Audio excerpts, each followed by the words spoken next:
novembre, théoriquement. Dans quel état d'esprit l'abordez-vous? D'abord, je voudrais dire que c'est toujours la même affaire et les mêmes juges. On considère donc normal, dans un pays d'état de droit comme la France, qu'à l'époque j'étais le chef de l'opposition, je fasse l'objet de 8 mois d'écoute continue, où toute ma vie privée a fait l'objet de ces écoutes. Mais est-ce que vous vous rendez compte de la gravité de ce qui a été fait? 8 mois. Et c'est dans le cadre de ces filets dérivants qu'on écoute une conversation, ce qui est à proprement parler scandaleux, entre un avocat et son client, ce qui est contraire à la jurisprudence totale de la Cour européenne des droits de l'homme, qui considère qu'en aucun cas on ne peut opposer. C'est ce qui va être plaidé, j'imagine, bien sûr, dans ce procès. Laissez-moi terminer.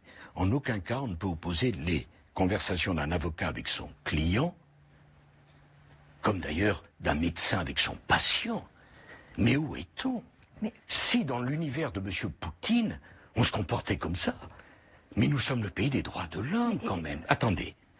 Et donc, rien que ça, c'est scandaleux. Oui, mais pardonnez-moi, attendez, moi j'ai une question à vous poser, franchement. Mais je réponds à vos questions. Mais je sais, c'est ce que je fais, mais franchement, quand on découvre un ancien président de la République qui a un téléphone caché avec un faux nom. Alors les plus gentils vont dire c'est une affaire de cours de récréation, puis les plus méchants vont dire c'est une affaire de voyous, c'est un des méthodes de voyous. C'est très étrange quand même. Madame, faites très attention au vocabulaire que vous employez.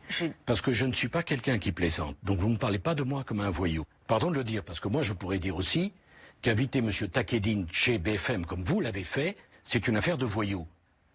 Donc mesurez votre vocabulaire. Et les choses iront beaucoup mieux. Alors, excusez-moi.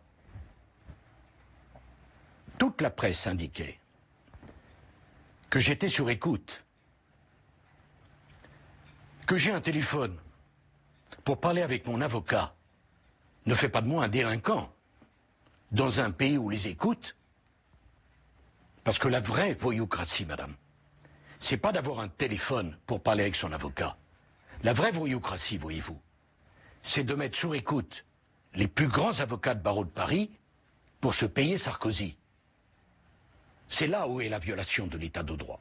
Et là, mais un élément, pardon, ouais. Je m'expliquerai devant le tribunal. Parce que moi, j'ai toujours fait face à mes obligations. Je suis à plus de 200 heures d'interrogatoire. Et madame, mon casier judiciaire est vierge. Donc vous ne parlez pas de moi comme d'un voyou. Non, je ne parle pas qui n'a ni de moi comme qui a des méthodes de voyou. J'ai répondu à tout. Et j'irai au tribunal, parce que moi je respecte la justice. C'est pas un combat entre moi et la justice, entre la gauche et la droite, entre l'opposition et la majorité. Monsieur Azibert n'a jamais eu un poste à Monaco.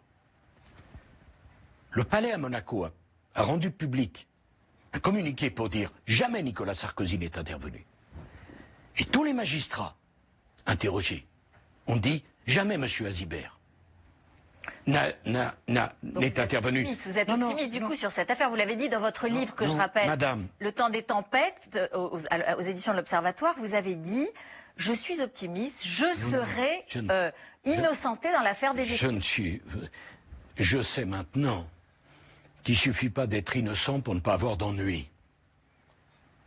Et d'ailleurs, humainement, ça m'a beaucoup fait changer. Et sans doute qu'on est plus intelligent quand on a été gibier, après d'avoir été chasseur. Car ces épreuves, soit elles vous détruisent, soit elles vous améliorent humainement. Donc je ne suis pas optimiste. Je suis simplement combatif. Je n'ai pas l'intention qu'on me reproche des choses que je n'ai pas commises.